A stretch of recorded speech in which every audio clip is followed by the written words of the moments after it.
Speakers coming.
No one feels left out.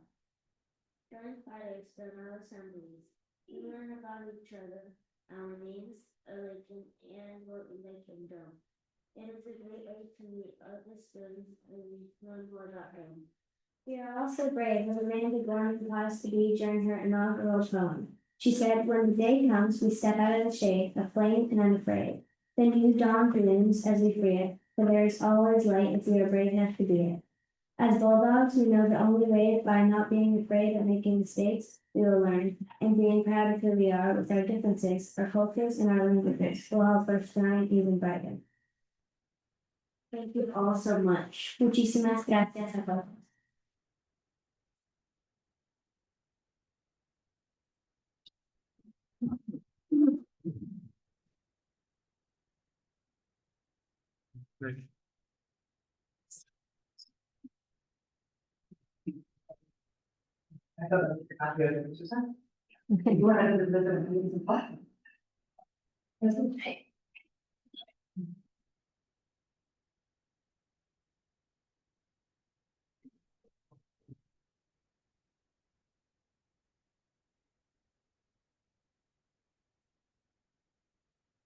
Like allegiance to the flag of the United States of America, and to the republic for which it stands, one nation under God, indivisible, with liberty and justice for all. Thank you. Thank you, Marco. Thank you, Maggie. That was excellent. All right, we will move on to the roll call. Number 4, Paul. I'm here. Tanya. I'm here. Katie. Okay. Doug. Here. I am present as well. We move on to item 5, public statements related to the agenda items. If you have a public statement related to the agenda item, please fill out your slip and bring it up front.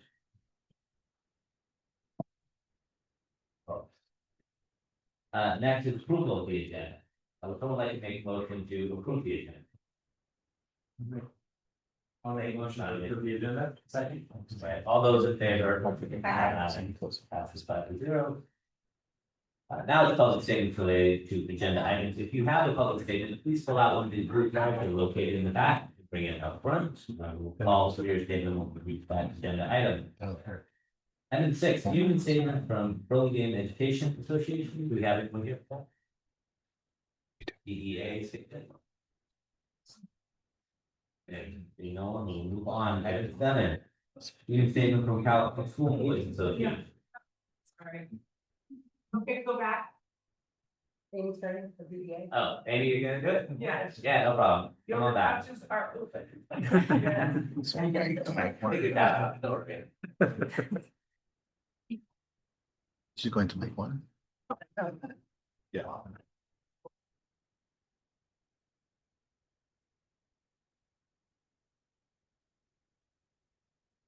Good evening, school board members and district leadership. My name is Amy Strang. I teach at McKinley. I've taught there since 2012. We've had a pretty busy but exciting start to the school year.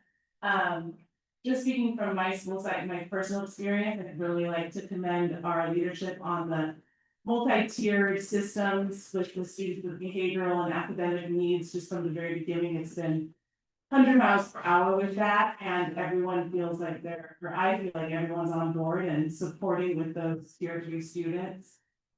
Let's see. BEA is looking forward to this school year and all the exciting things we have planned for our students. The STEM Maker Madness Challenge is right around the corner. I'm a little nervous in first grade about that, but it'll be fun. McKinley, of course, is very excited about the Harvest Festival. Come support, you can volunteer. I feel so excited. We had a great professional learning day yesterday. I asked some teachers at my school about their thoughts and for the most part, positive feedback, of course, some constructive criticism. We appreciate that BEA's concerns are being heard. We really wanted to focus on English learners and writing this year. And so we felt like that concern has been heard. We're still not sure if our needs are being met through that professional development, but we appreciate the open communication and the effort put into the day. One middle school concern was that they didn't get a chance to look at data the way elementary school teachers did, and that is being pushed further in the year, which of course affects student growth. They could have to build in time to look into that sooner in the year, and then more steps could be taken to reach all learners and best that the individual teachers could. Let's see, there's still discussion about trying to eliminate combo classes as much as possible and higher on the freshman of the school year to try to avoid those things, but we know with budget constraints that's sometimes difficult, but still. If you talk to any teacher, they'll that they will integrate the class. A lot of extra work and it takes a lot of time and implementation strategies to make sure those students are getting a high quality education in those multi-tiered classes. Oh, the over's gone. And let's see. Closing statement, we really appreciate your time and commitment to our schools. We know you do this on your own time and we really appreciate everything you do for our students. And as educators, we just are equal stakeholders in our students' success. So we appreciate that you make sure all voices are heard, including ours. Thank you for listening to me. Thank you, Amy.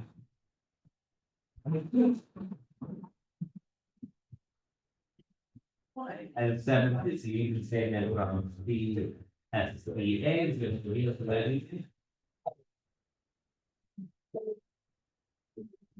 Item 8, the statement of principal.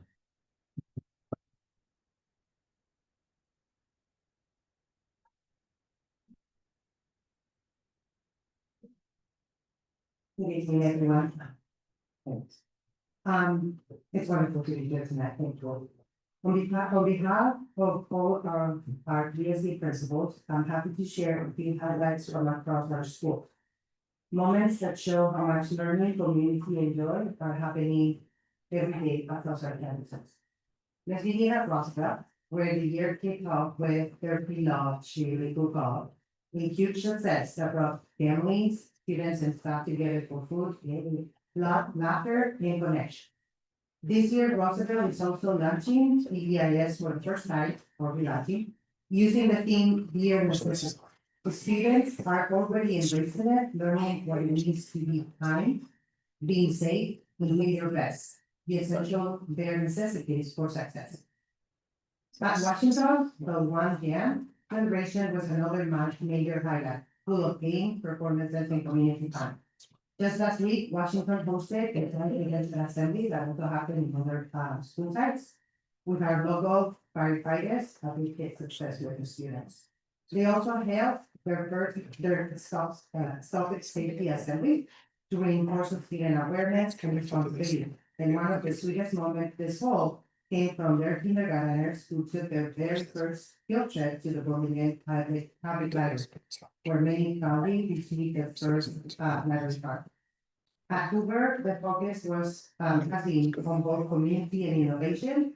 Their Hawk Walk fundraiser brought about an incredible number of parent volunteers and even a few helpers from Mercy High School who came to cheer on students. Even more exciting, Hoover officially opened its new STEAM lab. Lincoln has also had a great start of the year. Their book fair was a huge success and held fun literacy resources for all grade levels. Their site also completed the study presentation, Big Five safety training, and school-wide drills. We all did the drills for every month, all to strengthen student safety and be prepared for any emergency. And families came out in full force for the walk and roll to school week. We also have the day for Bridget, will be Bridget's coming up next month, so that will be fun. At Franklin, there's been a strong focus on leadership and connection. We've got fifth graders who really show up in an event that they're needed at. Students have participated in the fire protection assembly, and those fifth graders led their first assembly of the year, the community assembly team. And this Friday, we'll host its annual walkathon. So everybody's invited to. At BIS, the students and families have also been very busy. Their PTA fundraiser team for Jada is learning. I don't know if you've seen their posts on social media, They seem really fun. Was a creative high energy event that brought families and staff all together to have a lot of fun. They also participated in the Burlingame Pet Parade, and probably took second place for projects. And up next, they have their BIS drama department ready to showcase their first performance of the year. It's called The Nights on the Rat Table. So that looks very fun.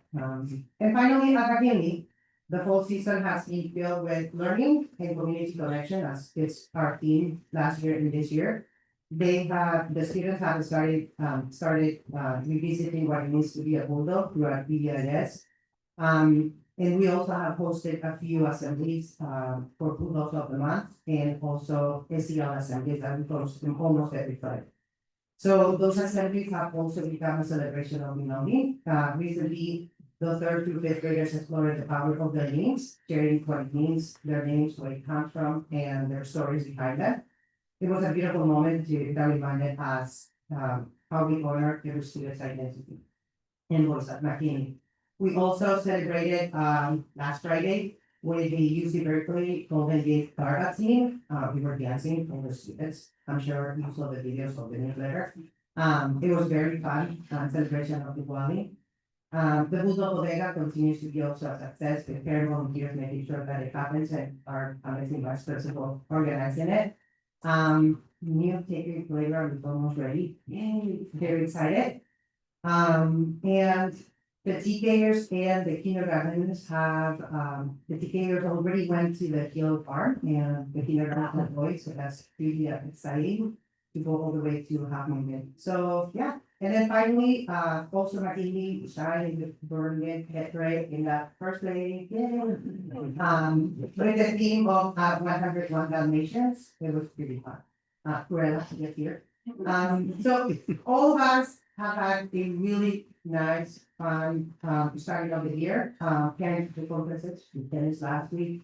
And just have seen all the parents and the connection with the families and the students just really neat. So thank you. Thank you so much.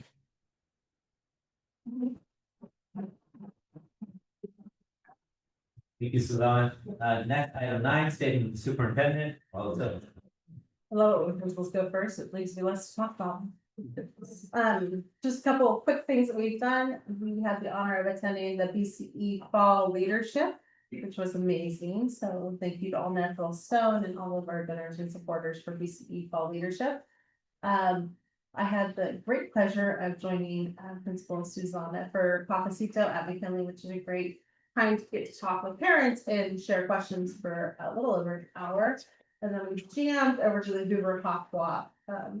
Assistant Superintendent Paveo and I, which was a great time to see each grade level do a different dance that they picked out. And I heard songs that I'd never heard before, like Taco and some interesting things, although we did want to jump in on a couple.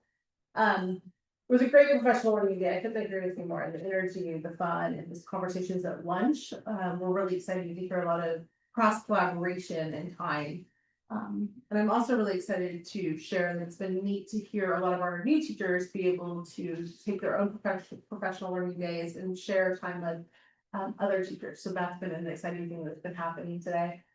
This morning I sit on the SELPA, our special education local plan area board as a superintendent. I was able to spend time this morning looking at and improving some of our plans going forward and reevaluating some of the things that are currently happening. So that was a nice time to come together and look at and hear all the great things that are happening in San Mateo County. I'm really proud of that work. This afternoon, they did spend time up at Hoover again, all the teachers, for grade level meetings. And there was a lot of buzz around the air report cards, and that was exciting. Where I spent time with our full special ed department meeting. And we rolled out a new special ed handbook and had a lot of discussion about bilingual assessments and making sure that we are supporting students in those tier 1 and tier 2 strategies and making sure that we're not, going straight to 3B. So a lot of new conversations happening, a lot of good support. A lot of people were very excited about the money for Measure GG, supporting a social worker and an additional BCBA board certified behavior analyst, making sure that students are getting supported where they are. And making sure that each student is getting at least a year's worth of growth academically, behaviorally, and socially emotionally. So a lot of good stuff happening in this first part of the trimester. So thank you everybody for making sure that we can work together. Appreciate it. Thank you, Marla. Item 10 is board communication. We have one item from the county that one had an opportunity to review that under. All right. Move on to item 11, the consent agenda. And we have 4 public comments related to the consent agenda. First is Mr. McManus.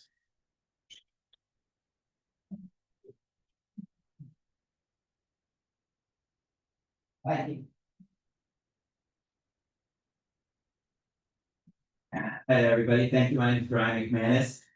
I'm here to speak on behalf of the 6th grade teachers at Burlingame Intermediate School and their need for credentialed and qualified librarians at BIS.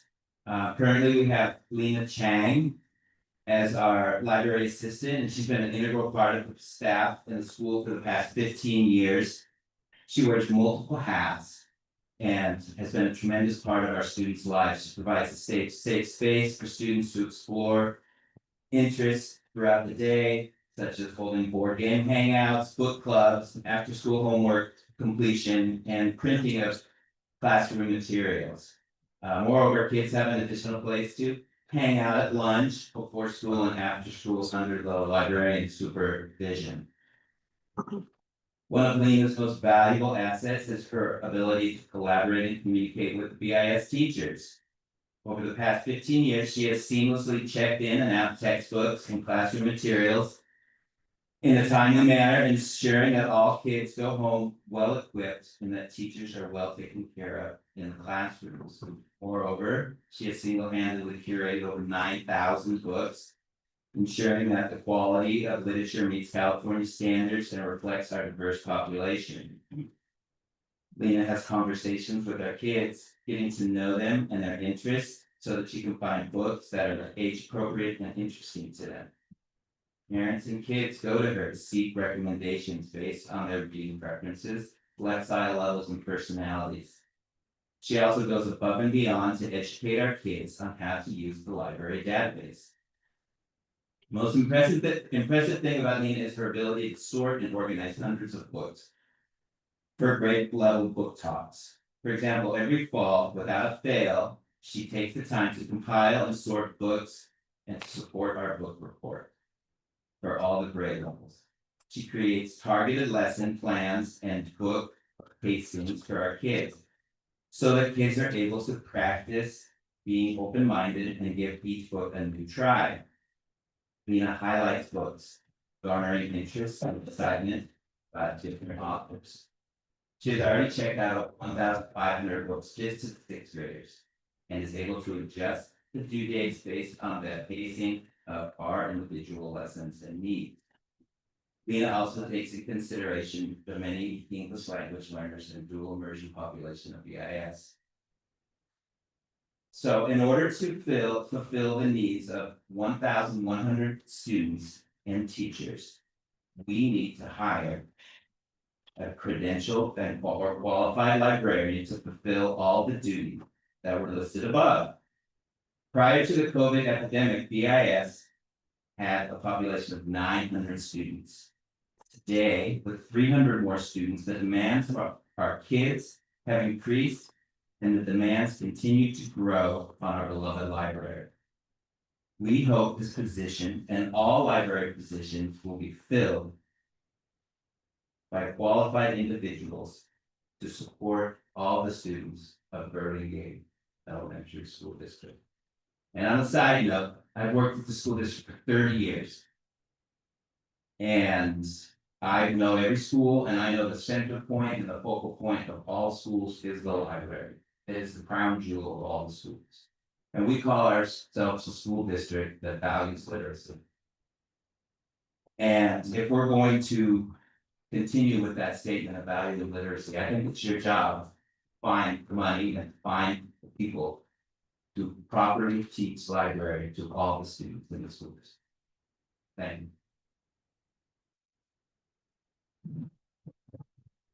You can also mention all the comments I have, you're all in relation to item 11C, part of that. Good job. Next is Heather, Heather, buddy.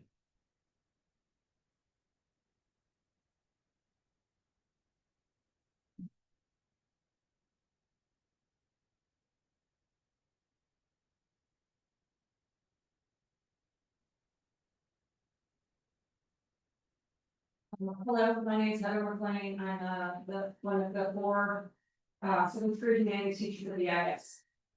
And I absolutely agree with and reiterate everything that Mr. McMahon said. We absolutely need a credentialed and qualified librarian at DIS. Some of the things that the librarian does for us as a humanities team is we have a theme every trimester, and every trimester she sets up this amazing lesson where she walks the kids through what the nature of the theme and guides them through a number of books on a number of tables and helps them pick out books that are appropriate and aligned with standards and with the theme we are working with that trimester. Not only does that save me from doing a lot of this work, which I really appreciate, but the kids check out books. And if you tell a bunch of middle schoolers to go in and get an appropriate book for a lesson, chances are that they will not. Bless their hearts, but you know, they need this guidance. And with these lessons, my kids are coming out probably 95% with the book. And if they don't do that, it means they tell me that they have the book at home. And this assignment, the book report that she helps these kids find books for, is one of my biggest class assignments for. It's one of the biggest point assignments. And it's a big deal. And the fact that they get so much help with this is really important. She presents and explains the topic. And it's a complete lesson for the entire period with the kids checking out the books. It's just for all the teachers, all of the humanities teachers every trimester. So we're concerned that the new library assistant position is not a certificated position, which is concerning because it is the lessons and the book talks and the book tastings that are really, really important. And she gets these kids really fired up about the books. It's integral to my curriculum and other humanities teachers' curriculum. I'm sure other teachers as well. And it gets them excited about the books. And all that work that people don't see that she does setting up these lessons is so much work that the teachers don't have to do, so we are able to focus on the other things that we need to do. Anyway, we strongly, very much would like a credentialed qualified librarian at the IS. Thank you very much.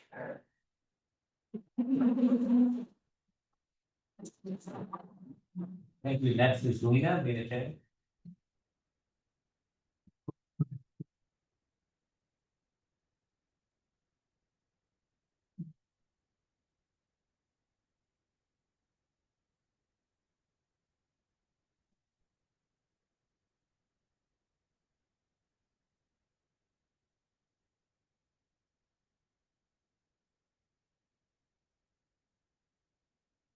Good afternoon, board members and everyone today.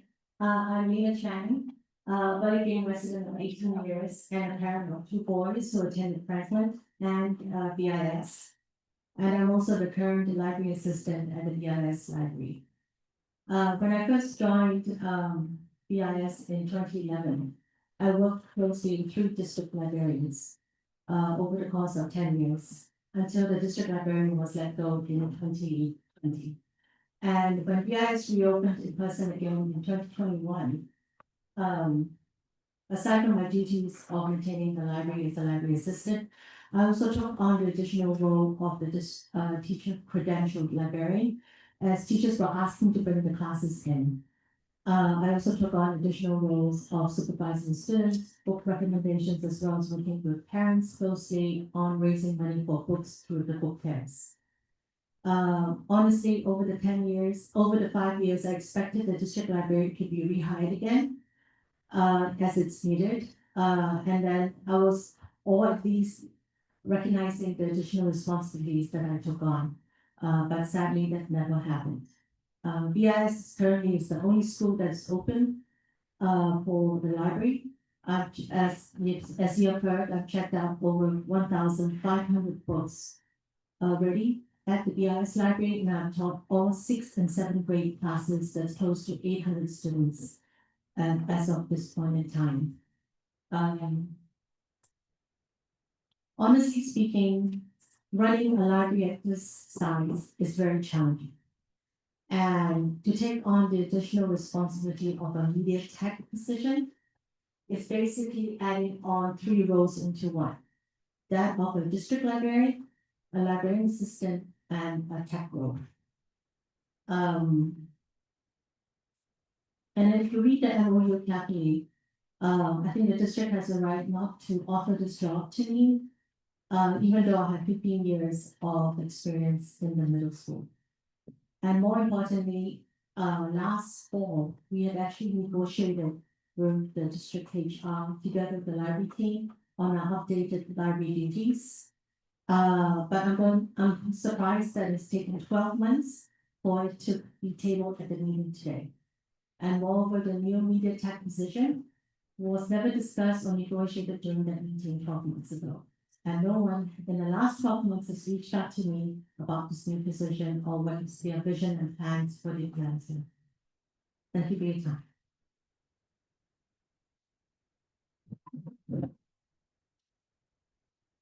Thank you, Lena. Next is Dr. Naraman. Right.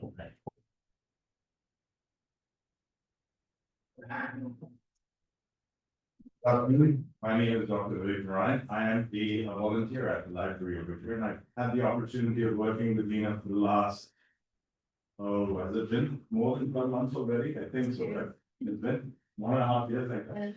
So I get to see her work in action either on Wednesdays or on Fridays. I'm a big fan of books. I like to read. I've taught PhD students. My concern with what I've heard and what I've read about the job description is around outcomes and learning outcomes, particularly for the children concerned. If you were to ask Lena about a book, she knows where it lives. She has the uncanny ability of talking to several individuals and say, oh, you should check out this book. And she, for all practical purposes, is an excellent librarian. My request to the board is to consider the fact that she's been here for a while. And I really have nothing else to say beyond what we've already heard. but that the positions that you're considering are in addition to some of the responsibilities that she already has. And more importantly, is focusing on the learning outcomes and the learning objectives for the children of the district at large, but in particular of BIS. I work with technology pretty much every day.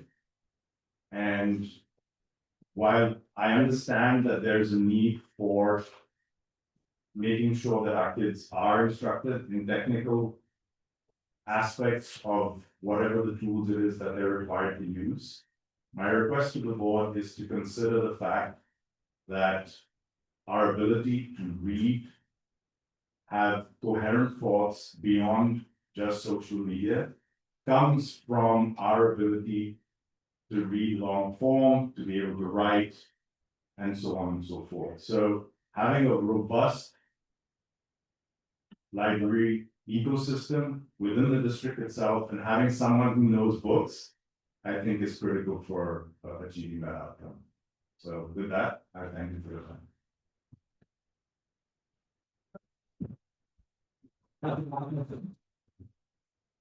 Are there any other comments related to this agenda? Then it is now time to discuss and vote on the consent agenda. The consent agenda, as you know, is a way that consolidating items that the district office already recommended for approval.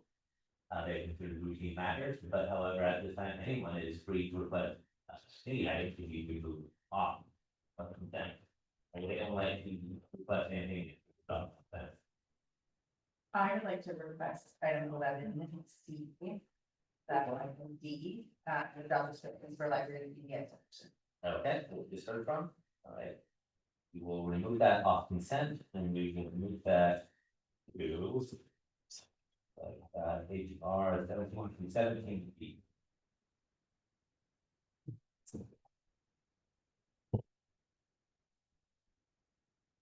And I have one item to remove as well, and that is part of that matter, but it was on my mind earlier. I would like to remove that off consent, move it to item 15, pieces and process. Are there any other further items? And with those two friendly amendments, would someone like to make a motion to approve the consent agenda minus those two items? Thank you, Katie, there's a second. Okay. Thank you, Nicole, all those in favor? Aye. Pass, 0. We will discuss those two items when they come up in the rest of the agenda. On to item 12, a resolution for teachers of permanent status. All right. The exciting part of this evening.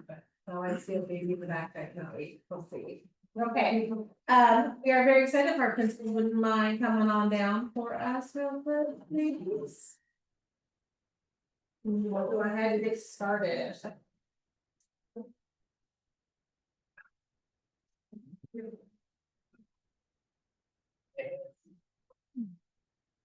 First up, we have our teachers that are moving to permanent status tonight, and we have a resolution. Just 25-26. Whoever trusts me would like to read this tonight.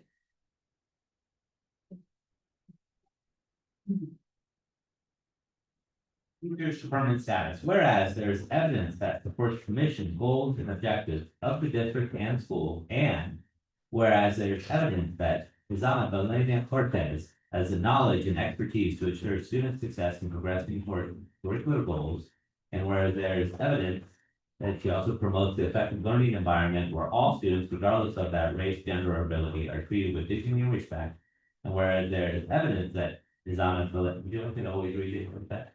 With our Izana Belena Cortez, a variety of instructional techniques and strategies to motivate students into individualized learning, and where there's evidence that Izana Belena Cortez maintains a positive role model for students, and whereas there is evidence that Izana Belena Cortez is a credit to the teaching profession and to the Burlingame School District, and whereas there is evidence that Izana Belena Cortez has earned the status of a permanent master teacher who is able and has the responsibility to help other teachers, especially those with less experience, Now, therefore, be it resolved that the Board of Education approves Isabel Hernandez Cortez to be a permanent master teacher in the Burlingame School District with all the rights and responsibilities inherent thereto.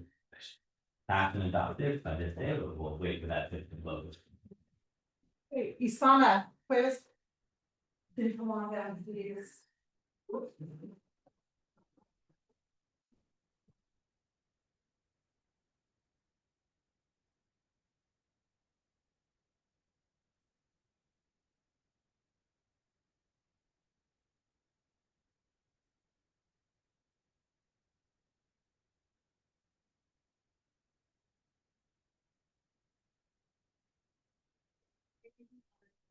Someone that started with us and grew with us, and continues to grow, and now people are honored to have you up here today. But Brandy maybe in the back, her, and you grow with us and have you made it with us, and now your husband teaches with us, and we're so proud to have you in our Burlingame Blue family, and you. In our Burlingame.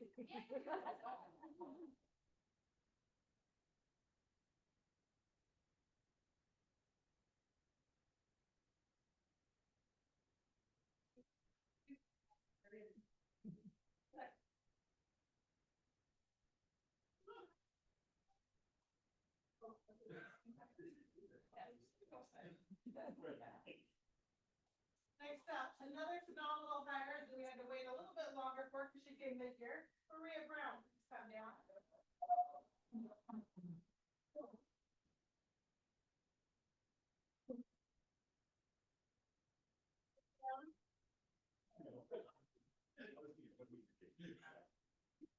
Yep. Oh, thank you.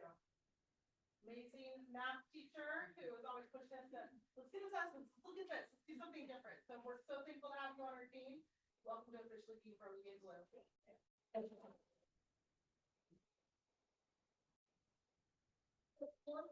Moving forward, thank you for our teaching and staff. Great tonight. If you guys, Maria and I think we're center. Let's go to the center. Please. Matt Vaughn, Danny, our welcome board. There's a lot of shirts through that. Okay. There's more of them, they weren't able to be here.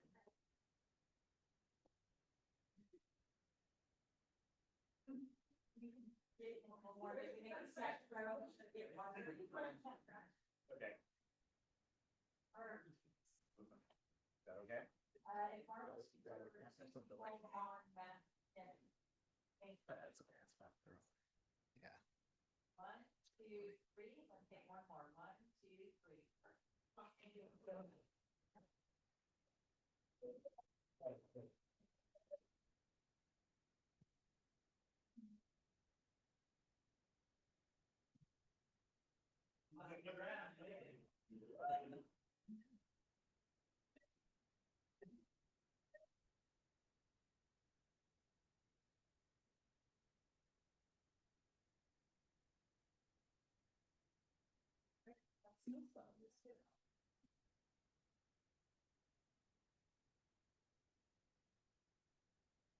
I should say, to be able to earn that honor, it's not before you leave. You have to be a teacher at great standing starting in your 3rd year. So this does not come easily. And we know we put you through a lot. You go through a lot of evaluations with a lot of feedback cycles, and we couldn't be more proud of both years. So thank you. Thank you. Come on, make baby sweat. All right. Yeah, that's good to hear. These are our classified or support staff, often that's known as our biggest backbone. And they are getting wonderful certificates from us. And up first is Joey Steph. Can you come first? And the wrong button. One to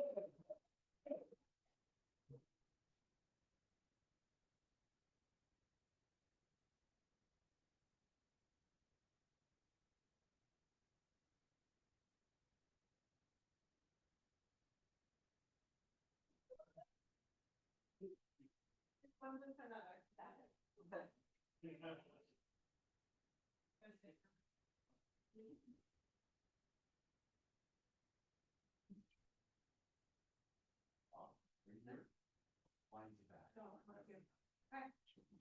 next to Russell. Sure, yeah.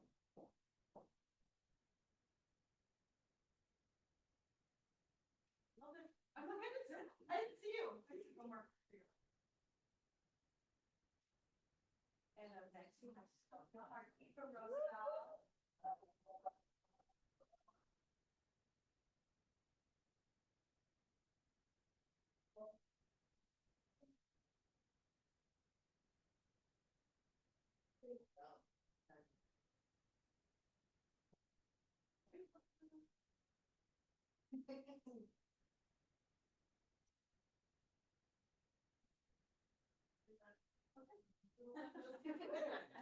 Good job.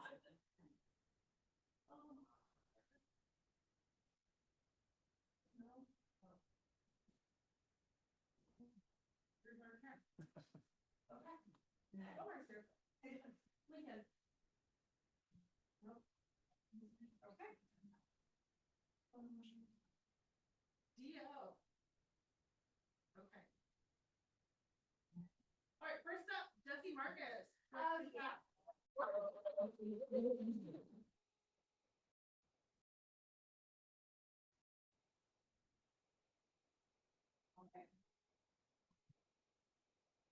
Okay. Good. Perfect. Come on down. There we go.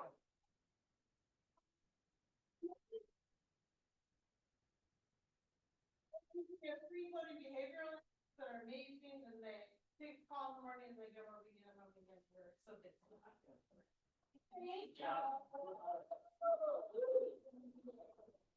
Right, last time we come here. Oh, we have two more that are here. Oh, Veronica, you are here. Come on up, come on up.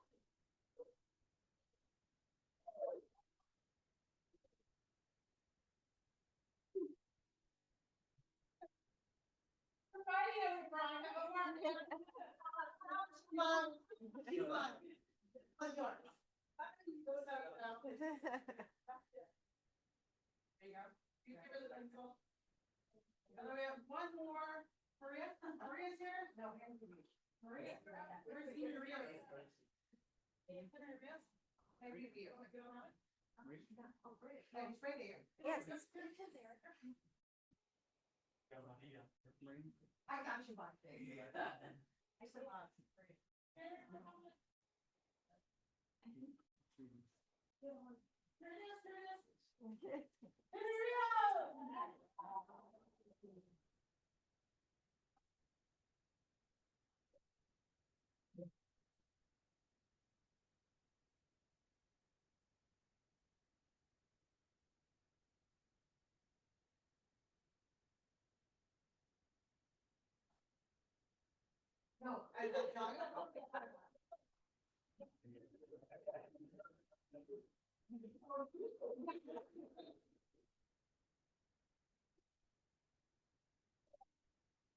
you all. We could not do everything. You guys are also flexible and so supportive. I cannot think of that for every day.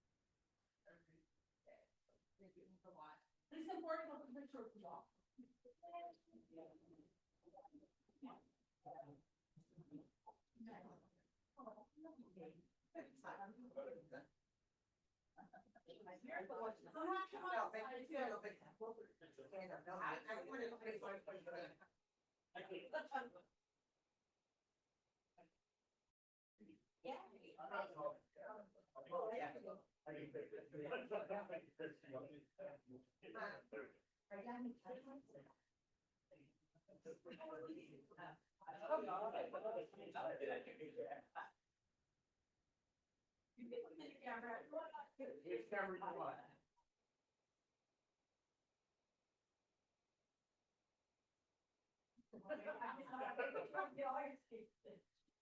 In 1, 2, 3, let's get one more. 1, 2, 3, perfect. Thank you.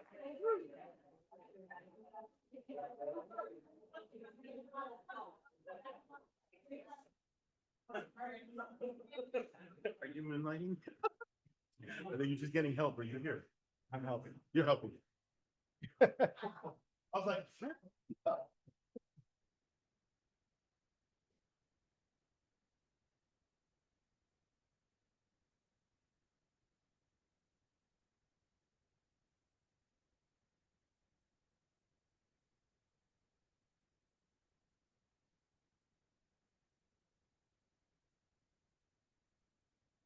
All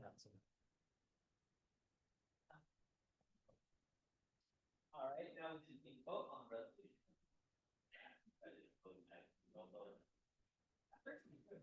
Would someone like to make a motion to? Thank you, Scott, is there a second? Thank you, Katie, all those in favor? Aye. Resolution.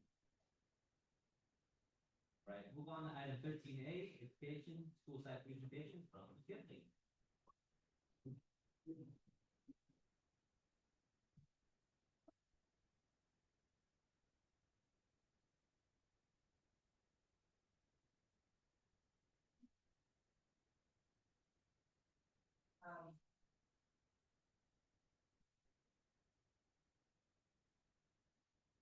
Is this the computer we're gonna do? Yes.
Preview, we'll do it. Preview. Awesome. Good evening. And the people, and we could play with. There you go. Good evening, board members, President Development and district leadership. We are very excited to be here tonight, to share the story of our wonderful school. Joining me are several staff and community members who can present just a small part of our community. You wanna go?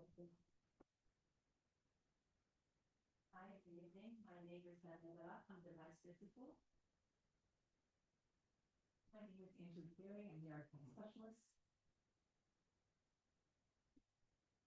Feedback for the district BLI construction coach.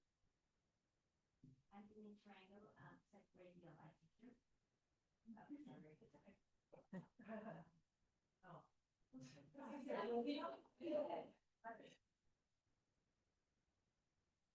My name is Odessa Villanueva, and I'm a parent of a third grade DLI and second grade DLI.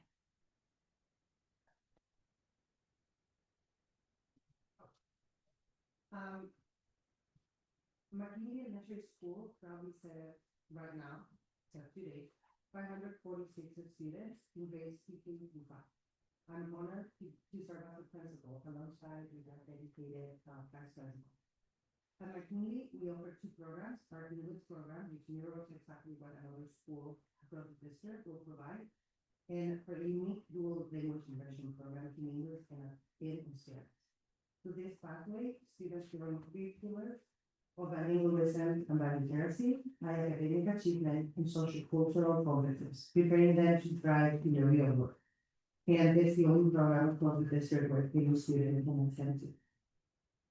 What truly makes McKinney special is our sense of community. When you ask our teachers, families, and students, they all say the same thing. McKinney feels like a family. We are united, cohesive. We are a united, cohesive community where everyone is welcome and supported. Our school culture can be summed up in 3 words: inclusive, collaborative, and inspiring. This year, we are especially excited about our new STEAM lab. I don't know if you remember, but last year I shared that we were preparing this space to replace our mobile STEAM carts. Thanks to the support of the board and the cabinet for equipping the lab, as well as the dedication of all our parents who help us organize supplies, the lab is now fully ready for student learning. Each grade level has a scheduled time in the lab, where teachers lead the lessons that are developed by our STEAM team. As we continue unpacking our science curriculum, the lab will also support hands-on math and science challenges, experiments, and integrated STEAM projects that are also shared by the district. McKinley is a school where learning, culture, and community come together. And I'm so proud to share a glimpse of that with you tonight.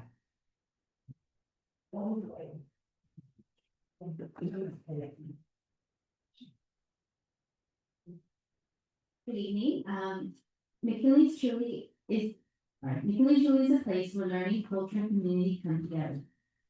This slide captures that spirit through the voices of our staff and students. I would like to share with you what it says, but I cannot read it because I cannot see it. And I can't pull it up, I'm sorry. You want me to lay it out again? Yes. Everyone, including people that don't really speak the importance. I love McKinley because I get to play in the playground and because I get to have a lot of fun. I like when I got my sweatshirt. To go to McKinley because I can learn 2 languages at the same time and be able to have more friends here. I like McKinley because you can learn Spanish if you just speak English, and that's a big deal. And we have a biggest campus with more play space.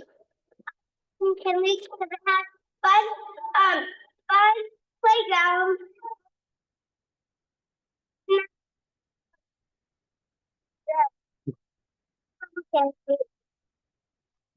Teachers on Friday, and I can make new friends, and the people here are nice, kind, and helpful, even though they don't even speak English. McKinley is that the people are really kind. It's McKinley because you could go on field trips and learn English and Spanish, and you also get to learn about numbers, and you also get to play on the play. McKinley is awesome. I love it because they have pizza Fridays. Okay, so yeah, pizza is very popular for sure. Yes, I saw that. Thank you. So I can read it now. So everyone said, this is a place where every child meets strengths are celebrated and where we get to see students' confidence grow. I feel grateful to be a part of such a warm and diverse community where families, staff, and students all work together to support one another. What inspires me most is watching our kids take risks, think critically, and care for each other. Knowing their ability and skills to be thoughtful and responsible citizens. Being at McKinley makes teaching feel less like a job and more like a calling. Another staff member said, "This is my first year at McKinley, and from day one, I felt really welcomed by both staff and community. It's clear that collaboration is a big part of culture, and that everyone is really supportive of each other. The families are also very dedicated to the academic and social emotional success of their children.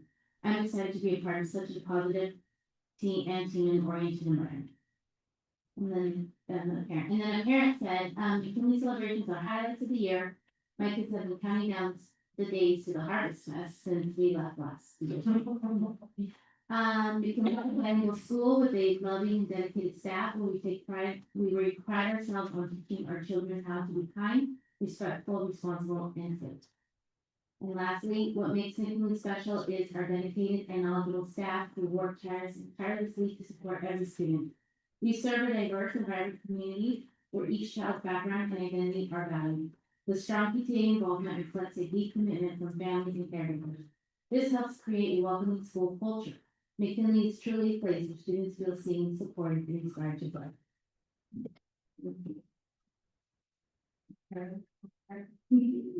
These words reflect the joy and humanity of McKinley, and of course, the students say it best.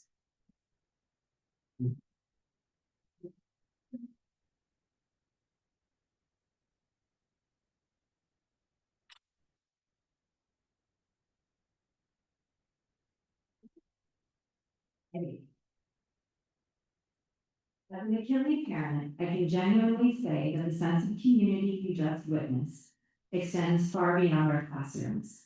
It is something that touches every family on campus. This next slide highlights the many ways our families come together to support the school, from volunteering and organizing events to fostering the connections that truly make McKinley such a special place.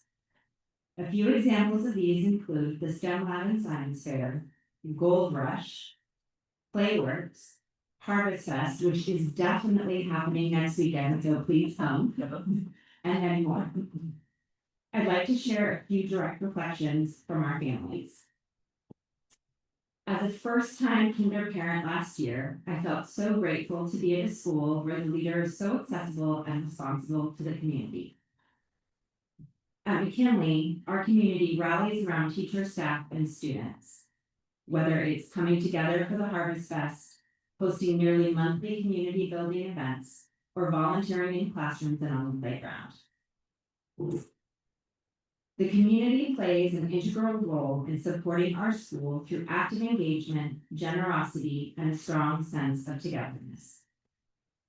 McKinley is special because it celebrates culture, language, and creativity, while also embracing parents as true partners in learning. A couple of common themes here are inclusivity and engagement, collaboration between parents, teachers, and staff, pride in community, and a commitment to supporting all students to be successful. I'll finish with a direct quote from the slide, and I encourage you to read it all. When you walk on campus, you can feel the parent involvement, student engagement, and the synergistic relationship the staff has with the community. Once a bulldog, always a bulldog. Thank you.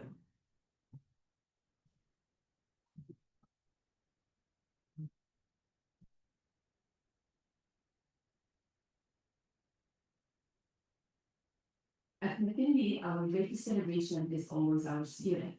Every morning, we welcome them with their smiles, and what inspires us most is watching how quickly our newcomer students blossom. Many arrive from their countries of origin without knowing a word of English. At first, they're nervous and unsure, but within weeks, we see them begin to thrive. Thanks to the dedication of our teachers who provide support and differentiated support, students not only gain access to grade level content, but also develop English while maintaining their native language. Within 2 or 3 years, many of these students are already reclassifying as fluent English proficient, a powerful reminder of the strength of our programs and our district support.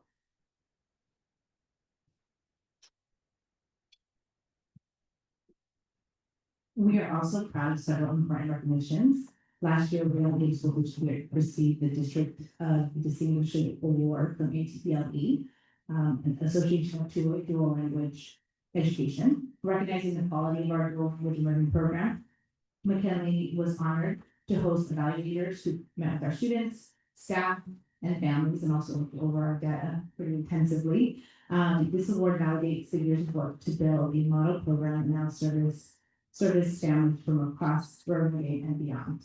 In addition to supporting teachers in our DLR program, we have held parent informational nights at McKinley. The first one this year was back to school night, DLR parent informational night about our DLR program and the community of it. And last year we held a biodiversity night, just from the parents of DLR students about how they obtain both languages. In addition, McKinley earned a silver medal in PBNS for the second year in a row. This recognition shows that our systems of positive behavior supports are being implemented with fidelity, not only at the tier 1, but also the tier 2 interventions such as check-ins, check-outs. We really see improvements in student behavior thanks to consistent practices supported by fieldwork training and for both staff and parents. While we're always refining our approach, we are proud to see the early signs of a stronger school climate compared with last year. In addition to that, our data also tells a story of celebrating. Since August, McKinley has achieved 99.6% attendance, a reflection So 99.6% attendance, a reflection of how much our students want to be at school. We began the year fully staffed. And you step forward. I don't know about that part. And our new teachers have already enriched our community with fresh reflective languages and ideas. And I would really want to celebrate languages because we see how students feel more confident about expressing who they are. Of course, our culture is also built through our signature events and programs. The Harvest Festival is just around the corner, and I'm waiting to see what's happening. Because that's my first year being part of it. Bringing families together for food, yummy, music, and fun.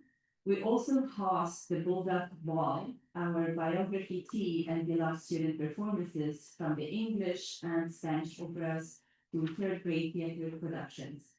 Each of these events reinforces our sense of pride and belonging as Bulldogs. In short, McKinley's highlights and celebrations reflect both achievement and joy for a school where students succeed academically, grow socially, and feel deeply connected to their community. In order for our students to continue growing academically, socially, and emotionally, we've built a very strong multi-tier system to support Kamakini. At the heart of this work is our commitment to equity.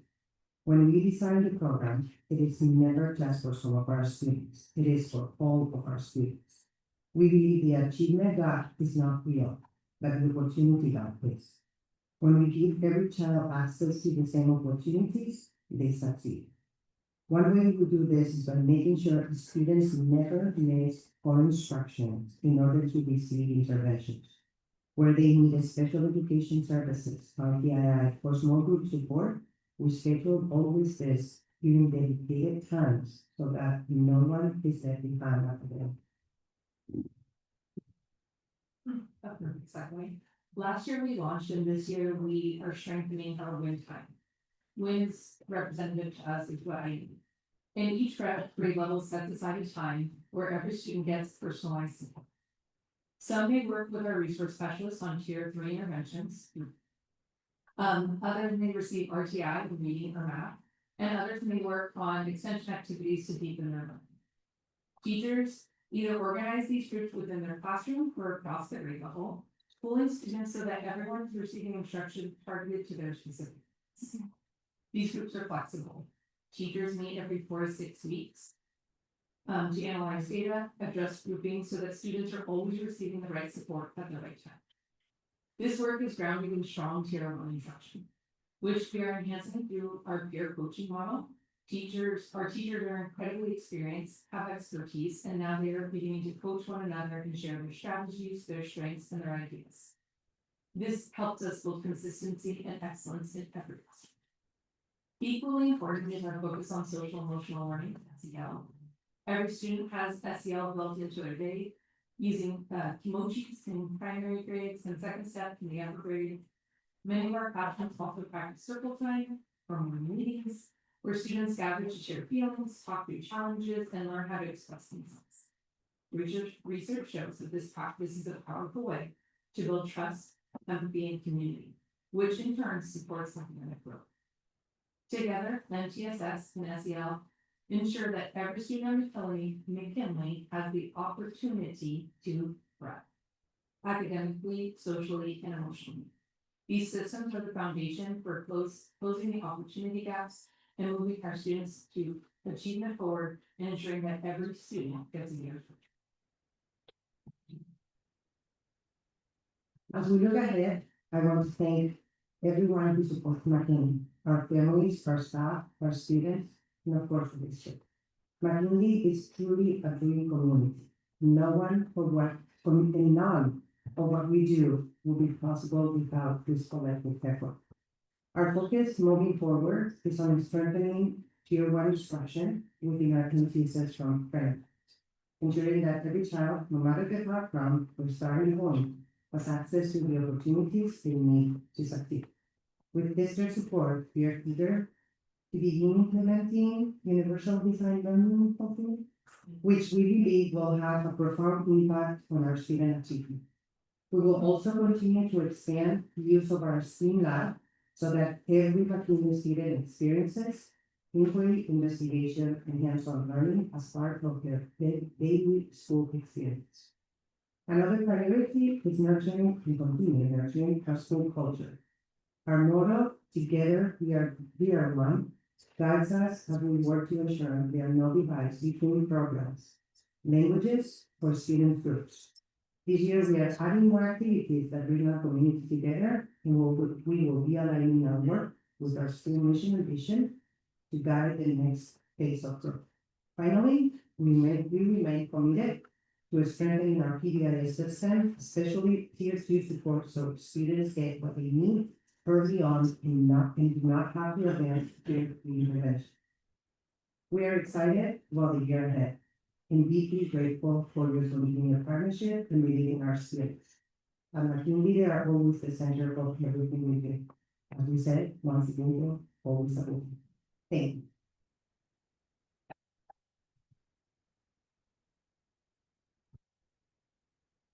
Any questions today, informational item, questions, comments? I just want to say thank you. I love hearing from the kids. That was one of the, and from all of you, of course. But from the kids, that was really fun. Good job. I mean, I hear from you guys often, and there were things I learned tonight, 99.6. Congrats, wow. But just everything you're doing is amazing, and it was great to hear you all present together. You are our first school to present for our school presentations. So congratulations. I know it's always hard to go first, but he's always like, me! Thank you, Vanessa. I know, it's hard, especially to bring parents out, but I appreciate you being here to watch us. But all of you, thank you so much for everything you are doing for our students. Thank you all.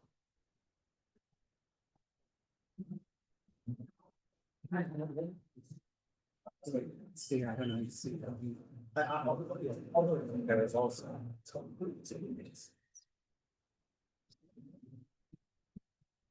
Oh, yeah, I can hear,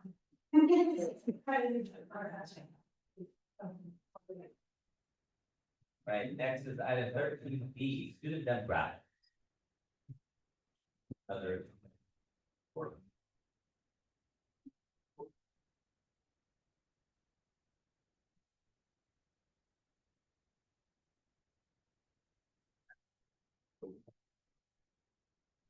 Oh, he's waiting.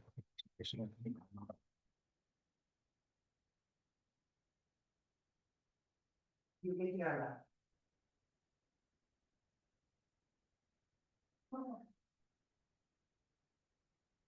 Can you bring the laptop to Deputy Superintendent Spitana so he can present? Thank you.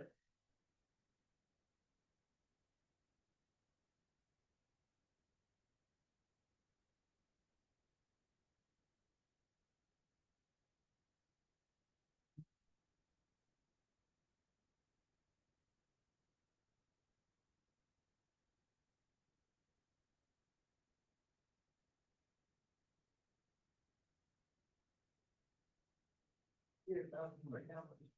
Showing. Who's finishing here?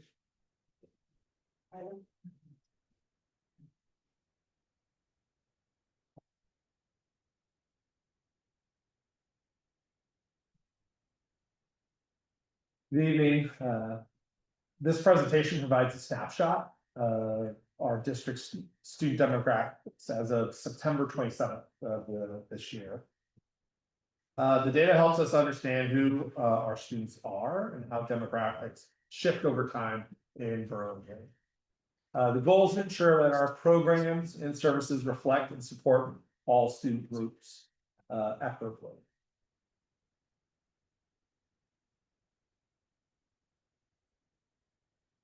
Our goal is to maintain current, accurate demographic data to support district-wide awareness. We continually review data to prevent over and underrepresentation of student groups in any program that we are operating. This work aligns directly with the equity and diversity resolution that was passed last year.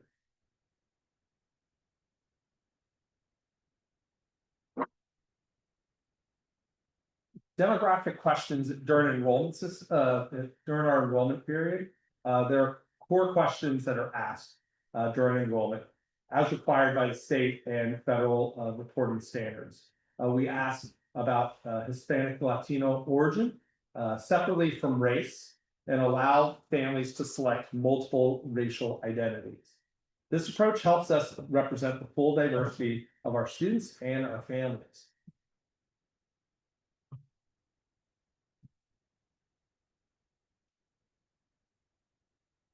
It's important to understand the federal reporting questions and how they're reflected. These are federal definitions used for race and ethnicity reporting. They come from national education and civil rights data standards that help ensure consistent comparisons across states. That's why the federal government sort of asks in this way. Each category reflects a broad origin of groups that inform how data is aggregated, federally and across the nation. And these are the definitions.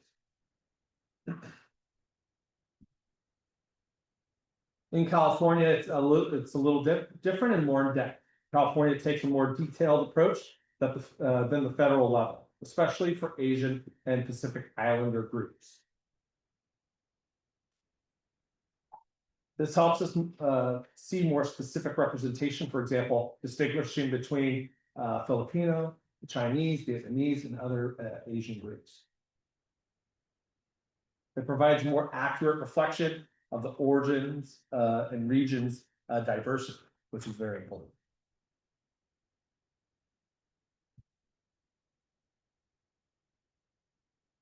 So within Burlingame, overall, the district remains demographically stable with slight shifts across groups. You can see this comparison of the 24-25 enrollment from September 27th to this year, September 27th. So exactly 1 year ago. Asian representation increased slightly from 30.9% to 32%, while white students decreased 32.3% to 31.4%. Still, just a small increase by group. Hispanic and Latino representation dropped slightly and declined to state increase, suggesting more families are opting not to self-identify.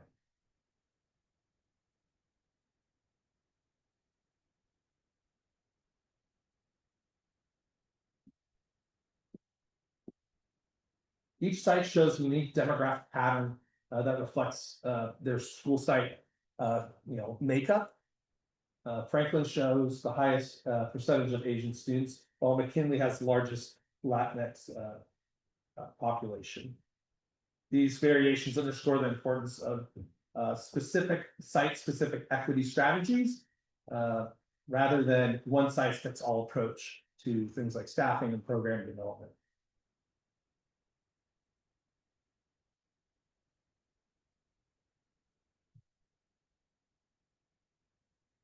Here's an example of the makeup of our district enrollment by gender. Gender representation across the district remains very balanced. These figures are useful for planning programs that are inclusive and responsive to all students' needs.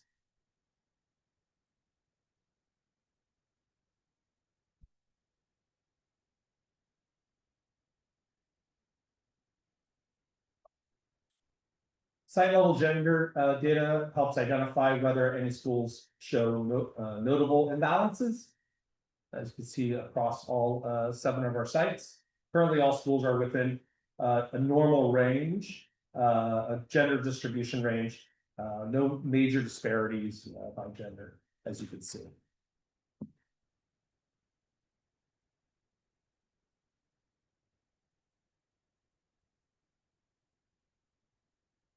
Our total district enrollment is steady with 3,416 students, closely matching our projections. This is obviously a super important piece of data. Site fluctuations are minor. Some schools are slightly above projections, while others are slightly below projections.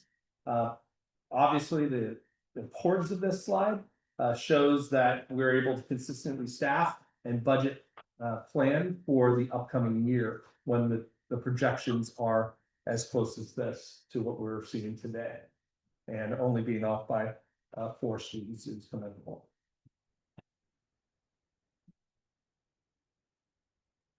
And I can take any question. The question is about the informational library. Do you see any changes at the site level? So Burlingame district is roughly the same. I'm sort of year over year. On an individual school level, what are your concerns there about now? We do have that breakdown. We can put it in a future weekly for sure to show it's slight. You don't see more than 2% shift in any one demographic group. I had a question related to that. You spoke about shifts over time and just with respect to 1 year. And I wouldn't expect you to do this right now, but maybe in the future, shifts over like the last 5 years. We can definitely pull that data and it's readily available. So we can definitely put something together in a weekly to show the shifts over demographically over 5 years. And that will show far greater deviation over 5 years. But it will definitely be more than 2%. Okay. And you also spoke about equity and staffing with respect to enrollment. Can you discuss that a little bit, please? Yeah, so how we do equity and staffing, as you know, we use our unduplicated counts for equity and staffing. And so in regards to how our school sites are staffed, we take that number based on the projection data.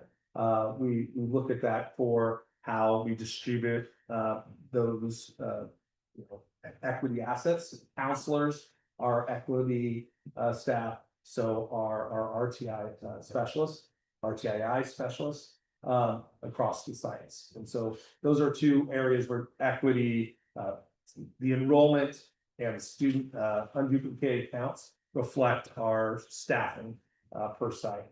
That is different than how we do some other positions, which were just strictly on enrollment at the school site. And it's a little different than how we do staffing, where if it's a position that is necessary regardless of how many students are there. For example, like administrative assistants. Every school has an administrative assistant supporting the principal. Further questions? Thanks, John. We'll move on item 13C, the public hearing resolution 2025-6-7 for sufficiency of instructional materials and textbooks. Now close the meeting. Open the public meeting. Are there any comments related to this item? Okay, we will close that part of the meeting. We open regular meeting. Matt, you are up. Yes, happy to bring forward resolution 2025-26-7. Resolution certifying that Burlingame School District has provided each pupil with standards-based aligned textbooks and materials in the 4 core academic subjects. I'm very confident in this work as I have dug through every nook and cranny of this district, looking for textbooks and making sure that everybody has what they need. I've bothered principals like crazy, make sure that we have what we need.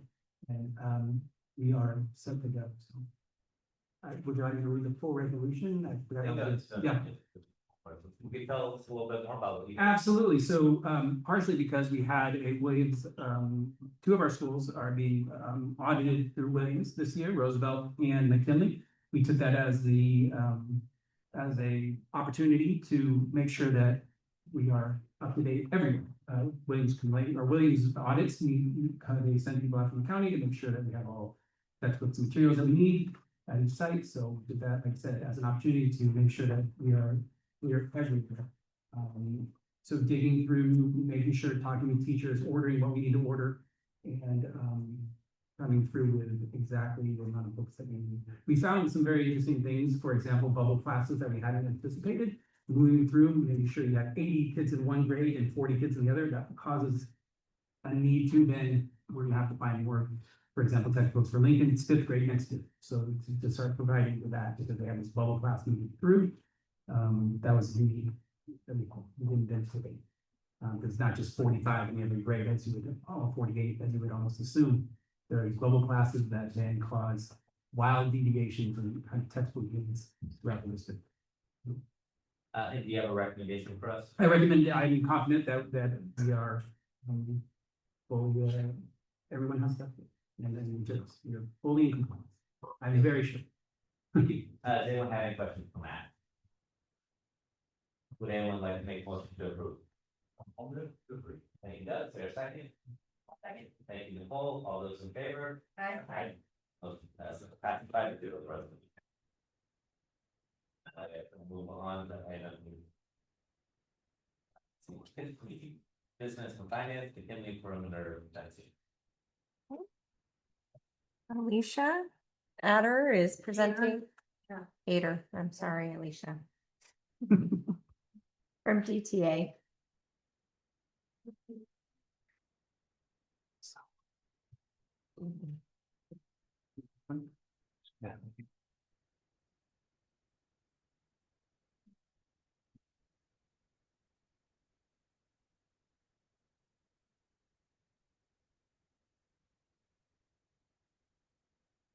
So Alicia is presenting on the McKinley South Yard fence that will be on the perimeter of El Camino and Oak Grove.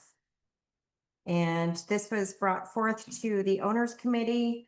And the last time the fence was done was, I think, in 2013-14 school year. So it's been quite some time. There were 3 options. We are, thank you. The third option is the one we are recommending, and Alicia is going to present that.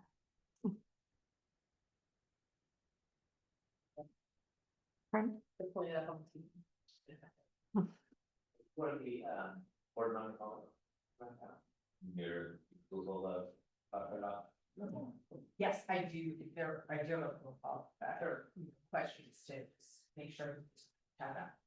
Yes, overall. Yeah. That's. Really good. Okay, hi, my name is Lucia Peter, I'm with Burlingame Architecture, I'm the assistant program manager, affiliated for Richard. So we are talking about the McKinley perimeter fencing in the South Yard. And this plan view that we have here, the red highlighted, so small, is showing the area of the fencing is about 220 linear feet of fencing that needs to be replaced. That was not included as part of the TK project currently. The pricing that we coordinated with both the architects, HUI, ETA, and the contractor working construction. We worked through 4 different options. Options 1 and 1A are very similar to each other. The difference between them is if there is screening associated with them. So the price difference is about $41,000. Sorry, could you repeat that? Is what associated with Screening, so so if you're along Paloma, there is the Ameristar fencing, that black fencing that's in front. This option here is the Ameristar fencing, so option 1 is the Ameristar fencing without any screens involved in it. And option 1A has the screens included, so there's less visibility along the corners of Oak Grove and El Camino. Option number 2 is a different type of screening fence, which the price tag for that one's around $188,000. And then option 3, which is the option that we are recommending to the district and to the board, is to use black chain link, black vinyl chain link fencing with slats associated with it and included security bollards associated with it to add a hardened corner at Oak Grove and El Camino. But all of you similar to the rainbow. Similar, it's more, we have some pictures of what they look. So yeah, do this. So the analysis that we went through of why we chose option number 3 is it's least expensive of the black vinyl coated chain link fencing. It's the greatest flexibility in regards to how we can design by adding those security bollards for extra hardening at Oak Grove and El Camino. It's less maintenance and repair costs in the future as we move forward, well beyond this bond. And the screening slots are more durable and reliable than any vegetative screening, kind of like the ivy that we have now. We also included a cost analysis based on what we were seeing from other contractors that we've gotten pricing throughout the district. As you can see, for the BIS fire lane that we have here, it's about 420 linear feet. Of 10-foot black vinyl coated chain link fencing with no slats. So the cost per linear foot is around $130. The number that we're getting from Whitman Tellman, they are having about $360, but that includes the slats for the visibility. So as you can see here, the bollards that you can see, it's very hard to tell, but these tall items that you see here, around 3 to 4 feet tall on the sidewalk side, and when you're on the interior side, you're closer to 5 feet. Those are the added security that you have. So those are about an 8-inch diameter, round concrete bollard, which is where your post is going to sit.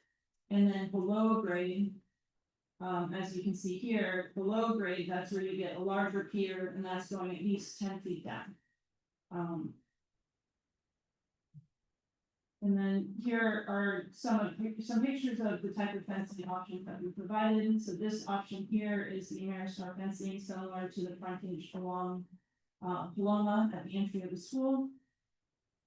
Here is the same option with the security screening that I talked about, which adds the added cost. This is the second option, which provides a different type of visibility screening and a different type of fence from the Ameristar. And then option 3 is the black vinyl coated chain link with the slats, which provides some more flexibility for us if we want to add the bollards. And then here's some pictures of just what the corner of Reno and Oak Grove look like right now. Richard had a fun call. So next steps and direction that we're hoping to get. Right now, we currently have around $71,000 left in the contingency for the project, for the McKinley TK project. If you decide to direct us to move forward with option number 3 of replacing the fence, there's 2 ways that we can go about it. One, we have to present it to the board with a resolution of futility to increase the change order contingency budget. Option number 2 is we can bid it separately as its own. Based on the pricing that we're getting, we can go either option. It just we'd like to recommend you should move on. Any additional questions or comments? Yeah, those cases, if you want to add anything. On this matter. I think what I would say is that we and the committee kind of talked through the sort of aesthetic, pieces of it and sort of came to an agreement that the recommended option for the aesthetically would be fine, especially considering the biggest cost of some of the other options. I know that we have also talked about sort of an ongoing concern about making sure that security piece is put into place. And so I would just want to make sure I'm fully understanding what we're seeing here as far as the security, as far as the bollards here. Can you go back to what slide is this? 6? So can you just talk us through this, what we're seeing here again? So yeah, so the 2 elevations, because it's a V shape at that corner, you have bollards running along for about 16 feet, 12 to 16 feet one direction along El Camino, and about 12 to 16 feet running down Oak Road. So what those are doing is adding a hardened level of rigidity in between your fenced areas, so that there's any impacts from cars or anything else that might come in that area, push or what. But based on the design and the discussion we had with the architect and their engineers, this is one way of bolstering beyond the rainbow balls that are. And on slide 3, this is mentioned as added cost for security bollards, and that is those. Correct. That is just a rough number that we got from the contractor at the moment. So we're still, once we have recommendation from the board, we still have to get the final cost from the contractor. So this is just based on the design that we have in the architect. And then, sorry, just one more question, can we go to slide 7? So this right hand side. Are those the security, are those the additional security bollards? Because then it looks like it has a fence post coming out of it, so. Yes, Is it separate from the fence, or is it? it's together. Yes, they come as one. Okay. But if we decide to not go that way, we can still do the fence regardless of the wall. But this is the, This is how they would be integrated with the wall. okay. Yeah, my comments would be, we did look at the aesthetic element, at least from the pictures, option 1 was a little bit more aesthetically pleasing, but by the time, the demand from the community was, or the desire of the community was to have a visual screen so that people walking by, don't look in and see the playground, and then have more physical protection from vehicles on, so option 3 accomplished both of those. I think with the side, it's as appealing visually as those to me, not that I'm any expert, as the other option, by the time you put the visual screen from the first option didn't look as nice either, so this seems to be, and it's the lowest cost, so our view is that it accomplishes what we're trying to do. If it looks okay, good enough, and it's pretty expensive, so that's how far we got with option 3. Can I ask you a few questions? Is the McKinley principal on board with this plan? She is aware that the fence has been discussed. We have had a few discussions about the visibility part of it. The bollards is the newest part of it. So we haven't updated her on that part yet, but she is aware that. Does she participate meaningfully in the conversation, or is it just you told? No. I regularly have meetings with Okay. her, but She's on board. yes. Oh, she approved. Yeah, the bollards, I hadn't explained that part to her yet, but otherwise the fence in general, she's very aware of all the parts and pieces leading up to it. Okay, she approves that.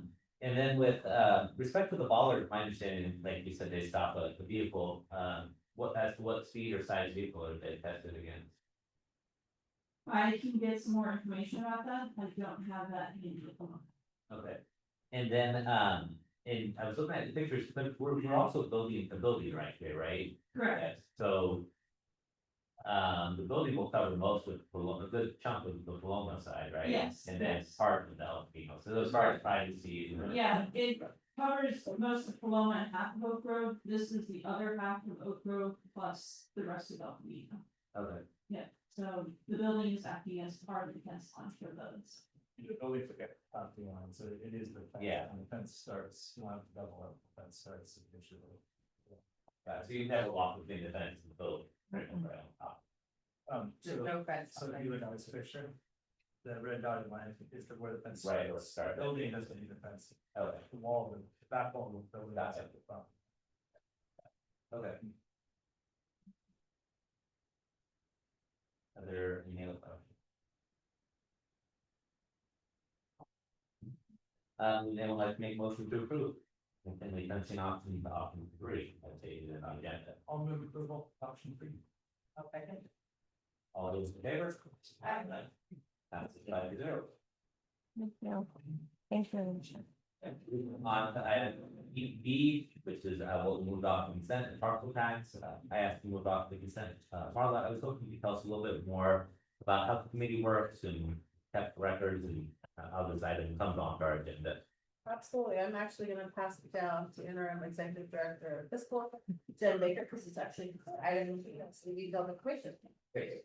Okay, I am presenting this on behalf of the Partial Tax Committee that is in conjunction with the Citizens Bond Oversight Committee. So on the September 17th meeting, the CBOC meeting, the annual report was discussed and was approved 6-0 during that meeting. There were a couple clerical errors when this was brought forth to be added to the agenda. There are 2 clerical errors in the top line presented to the personal tax. It's presented by the personal tax committee, and also under the committee proceedings, the personal tax oversight committee met on September 17th rather than will meet. So those are the 2 clerical errors, and we would like the board to approve the clerical error changes. Ms. Baker, can you please explain a little bit about How that works? Yeah, and just the CBOC, the makeup of our citizens. Yes, That they're impartial, they follow the language of the ballot too. yes. We have 7 members on our CBOC committee. In the attendance on September 17th, there were 6 of the 7 who attended. And it does make up citizens as well as we have a chair and member of the community at large. We have part of the bona fide taxpayer.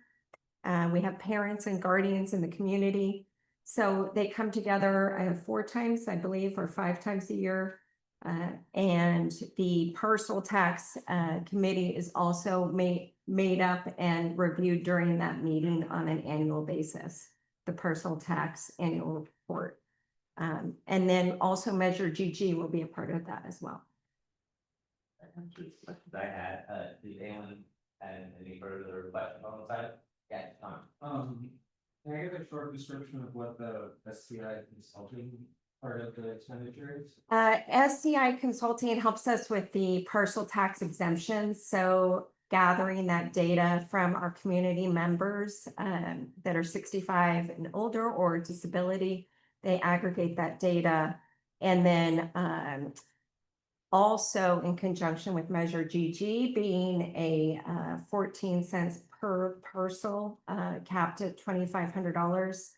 They're helping us monitor that list as well, because that's a much more difficult analysis in our community. So they're helping quite a bit with that. And this is the first time that we've actually had them. So they help us estimate what the parcel Yes. needs to be. Yes, correct. Mhm. I was just gonna comment, I was at the meeting, so I. Thank you. So just to be 100% clear, the makeup of the parcel committee is the makeup of the citizens bond oversight committee. So it's the same committee wearing 2 hats, so that they can do this for us once per year. Look at our expenditures on the parcel and confirm that all the expenditures were in line with what the voters authorized. Yes, thank you. Right.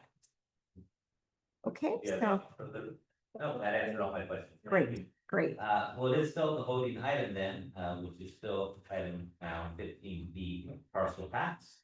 I would make a motion to approve. Would anyone like a second? Thank you, Doug. All those in favor? Aye. Passes 5-0. We'll move on to item 16, administration. A, board resignation announcement discussion on the date received by Scott Vogel for appointment. Voting item, we have 1 public comment. Great, in favor.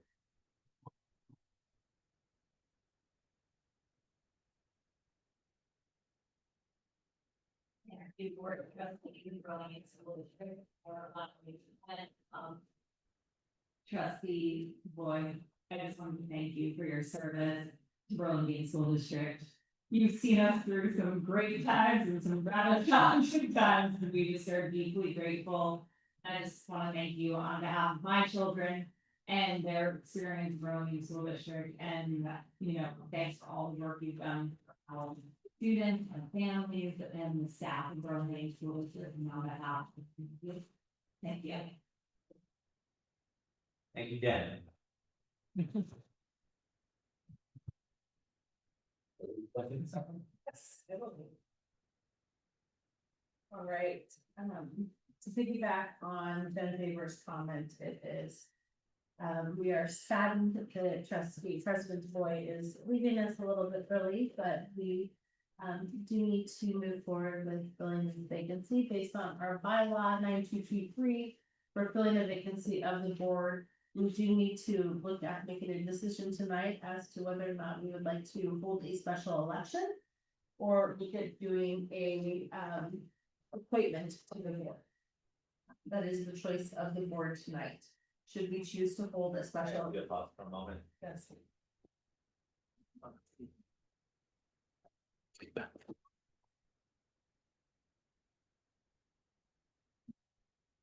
Thank you. Please continue. Right. So we do have two different choices. You are just, President DeVoy is a trustee, DeVoy and trustee Brown. Those were to say president and trustee, but, our two at-large positions still left. So, President, DeVoy is an at-large seat currently until the November 3, 2026 position. The position that we are looking at filling would, person would run or be appointed until November 3rd, 2026, at which time somebody would need to run for that trustee area. Should the board want to do an election, they can order a special election to fill the vacancy. Or we can do the appointment. Since it falls, if the board does not act in the 60 days, the county superintendent will call a special election and make us fill it. The procedure to fill this seat would be the board seat would remain vacant until the election. The person elected at the special election would serve for the remainder of the term. The appointment procedure, the board may make a provisional appointment to fill the vacant seat. The candidates must be eligible to serve as a board member under Ed Code. The district has an appointed board bylaw, which I just spoke to. We can do a formation of a board subcommittee consisting no less of a quorum of the board to look at materials related to the appointment, application, and the candidates. The subcommittee must ensure that applicants are eligible for board membership and must announce the names of the eligible candidates. The board shall interview the candidates at a public meeting, accept oral or written public input, and select a provisional appointee by majority vote. Within 10 days after the appointment is made, the board shall post notices of the actual vacancy or the filing, deferred resignation, provisional appointment, and the notice will be published in a local newspaper pursuant to the government code and posted in at least 3 public places within the district. Notices shall contain the following: the date of the occurrence of the vacancy or the date of the filing of and the effective date of the resignation, the full name of the appointee, the date of the appointment, the statement of notifying voters that unless the petition calls for special election pursuant to the education code, county superintendent, and all the other components, it'll become an effective appointment. Create an application packet that includes information about timelines, the selection process, a copy of all the relevant board policies, publicize the vacancy and the appointment process. The person appointed shall hold office until the next regularly scheduled election for the district board members and shall be afforded all the powers and duties of a board member upon appointment. So depending upon which one we do go forward with, that would be our next steps. And I'm happy to discuss the name about with you. Okay, so the first item to consider then is if the board wants to hold an election or appoint someone. Historically, the board has appointed. If there was an election, is there a cost associated? is. Do we pay that cost? The district would. And what fund would that come out of? General fund. That otherwise would go to, Salaries, benefits, Got it. anything else needed. so you can do that. Or You. so there's a recommendation from the district office entirely up to the board. Do they want to have thoughts about what and would be better? Yeah, I would favor an appointment, and that's what we've done in the past, that individual where it was appointed would have an opportunity, if they live in the proper district to run for election. You know, about a year after, so they do a 1-year appointment. You know, if we run an election, we don't have, there's no guarantee that anyone will put their name in that anymore, so, those are the right person. I'm in favor of that as well. I feel like historically that there's been a way done, yeah, as part of that time, so that would certainly be my inclination as well. Thank you. Yeah. It sounds like everyone's interested in the appointment process, vote on that in a minute, but before we do, is there anyone that need two people to be in the subcommittee? That's right. Typically, we've had two because we have need less than a quorum, so that is correct. Right, are there two board members that would like to form a subcommittee? You would help put together the application packet, answer questions. You file meetings, that would be put on different postings, make sure the meeting needs, things of that nature. I'm certainly willing to be on the thing, I don't know, I'm willing to also not be on the thing. Right, those names in the hat. Tony? Point at one of you that want. Yeah. Nicole, thank you, okay. So let's vote on this matter then, Can I have a couple more? Sure. We do need to put, if we do a packet, we need to have the timeline that we will accept, applications. Usually it's about 2 weeks, so that way if we post it tomorrow, that'd be like 10:15 to 11:07. we won't vote tomorrow probably. In a subcommittee meeting, Well, the application packet, so we would send a letter saying like, here are the people in our subcommittee. Okay, And our announcement would have the board vacancy, an FAQ, kind of. Our board bylaws, historically put our board bylaws in it, who our trustees are, board information and resources. And it's because from the board is actually what it says. okay. It's a pretty quick turnaround. Yeah. To be able to do, the timeline, I think you do have to have an interview by November 18th. And yeah, with my resignation effective November 18th.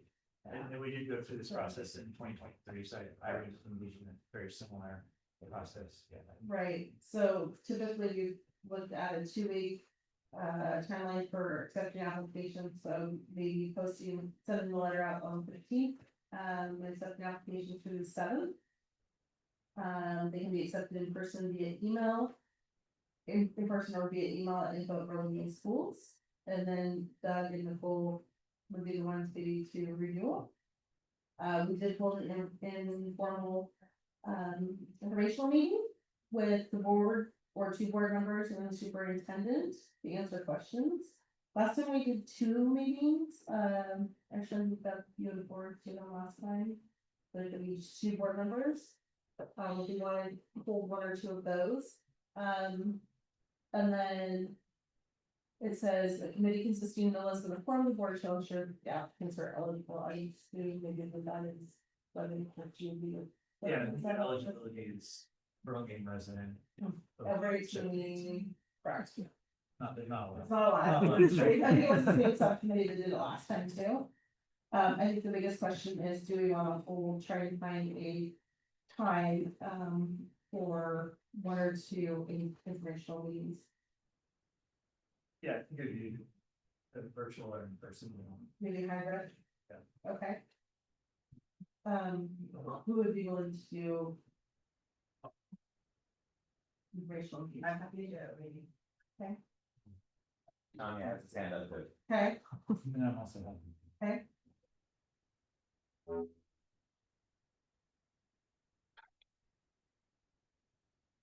Are we trying to pick it up to that now? We can do it after the meeting, we want to be able to get a date so that we can send a letter tomorrow. But we do need to get it in, the newspaper or anything else. Okay. Perfect, okay. You have all the information. I can cover everything we know, thank you. Okay, so, the motion is then to, fill the vacancy by the appointment process, from subcommittee with, and full. Sort of time. Anyone have any questions about that before we vote? We're all going to know what the motion is. Okay, would anyone like to make a motion to approve? Thank you, Sean, is there a second? Thank you, Paul, all those in favor? Aye. That's about 0. Right, item 15B, classified school employees association memorandum of understanding. Equal better learning opportunities program.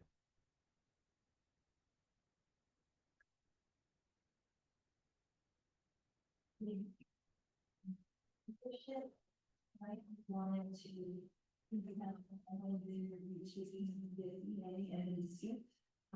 During the 24th school year, ESC has CSE staff to support students during block time and ESC and CSEA agreed to please CSEA ELOC or CSEA members ELOC rate of pay for the candidate for the term for the school year.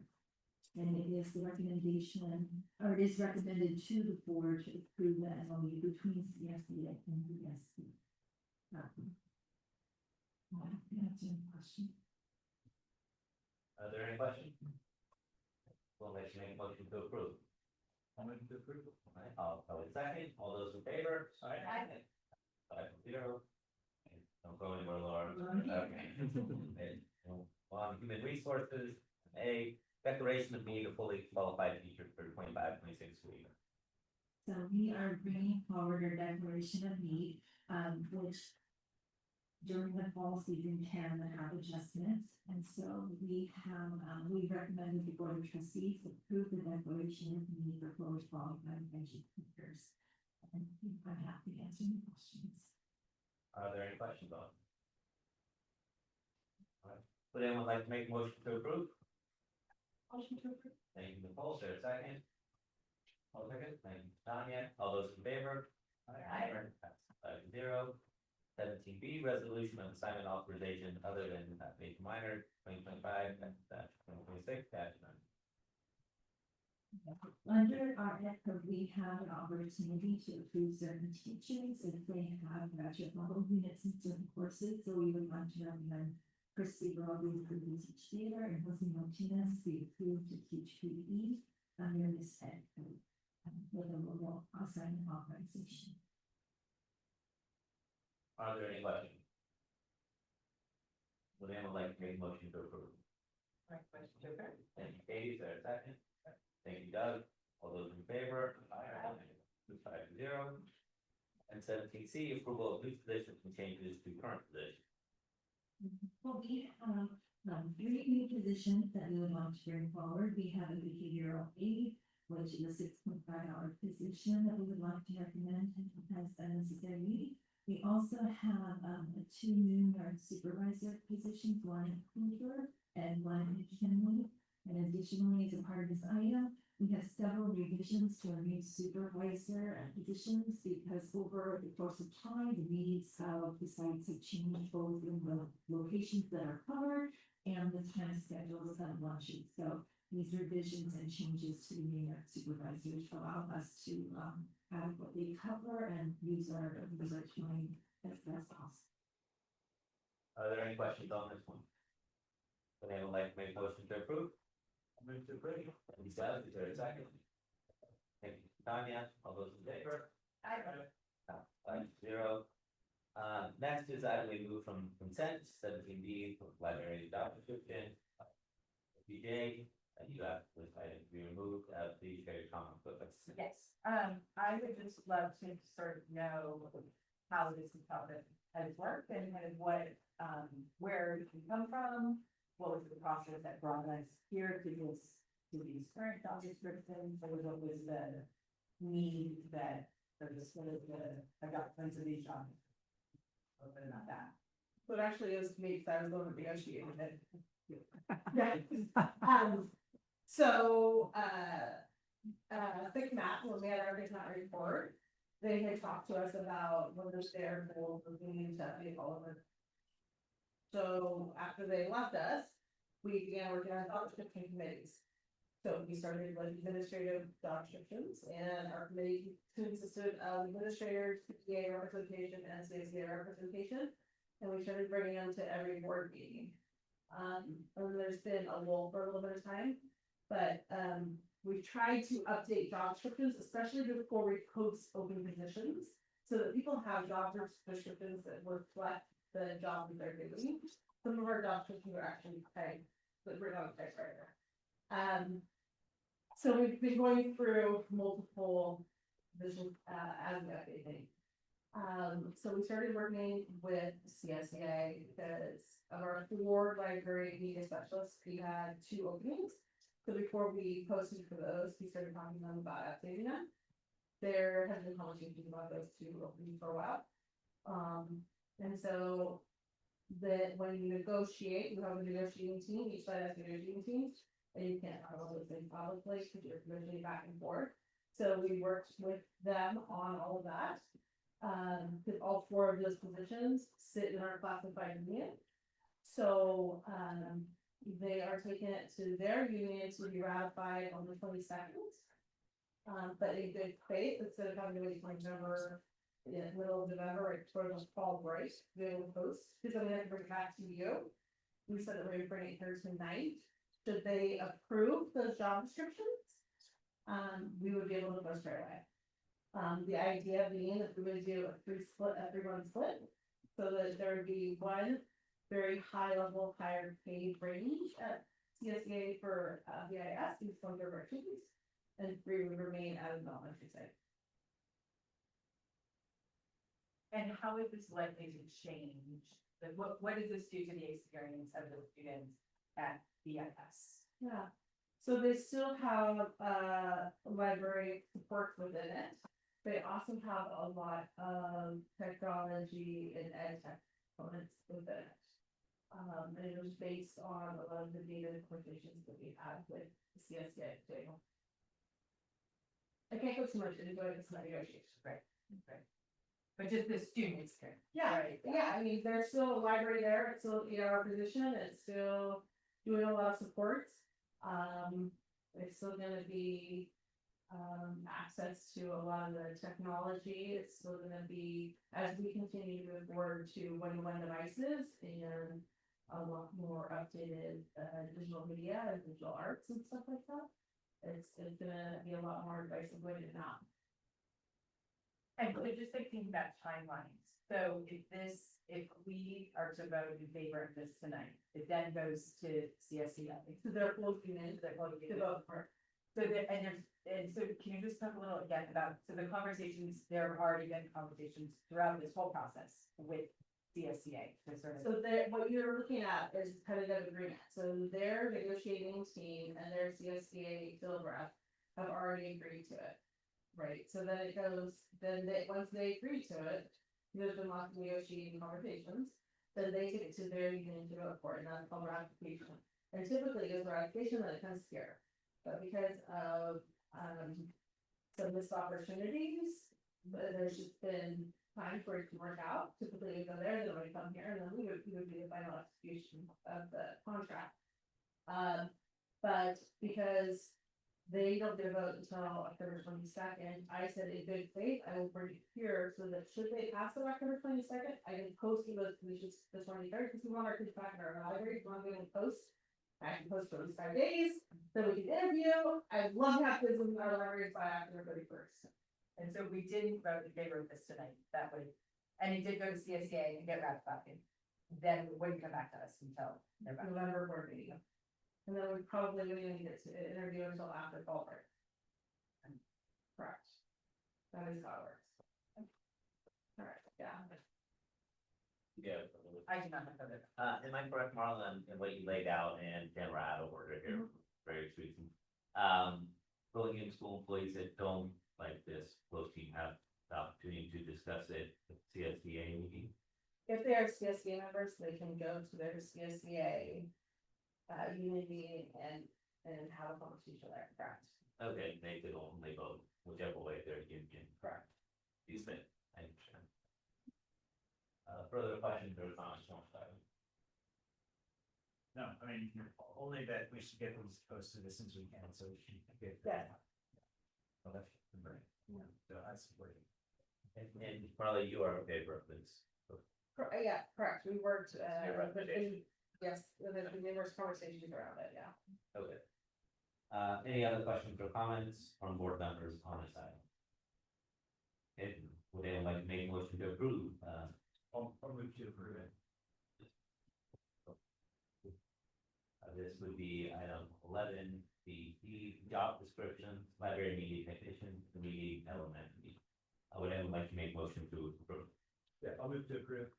Okay, so Adam was there. Now 7 correct. Correct, it is now 7:50. Thank you. Doug makes a motion to approve the item, is there a second? Thank you, Nicole, all those in favor? Aye. Passes 5-0. Right, we'll move on to item 18, statement of board members. Start with I know much more, make it easy for that, but. Thank them for their presentation. It was, inspiring and I think I will be a new time. So.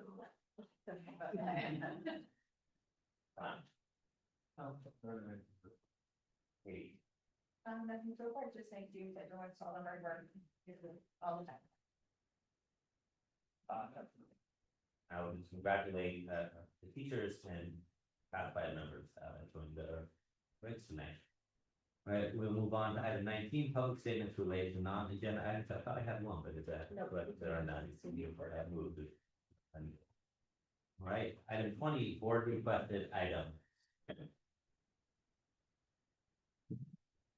Give any update on anything? They're slated to come soon. No, they don't. Okay. All right, we'll move on. Item 21, public comments related to closed session items. Are there any public comments related to closed session items? No, we're not. No. No. And we will reset the closed session at 7:30.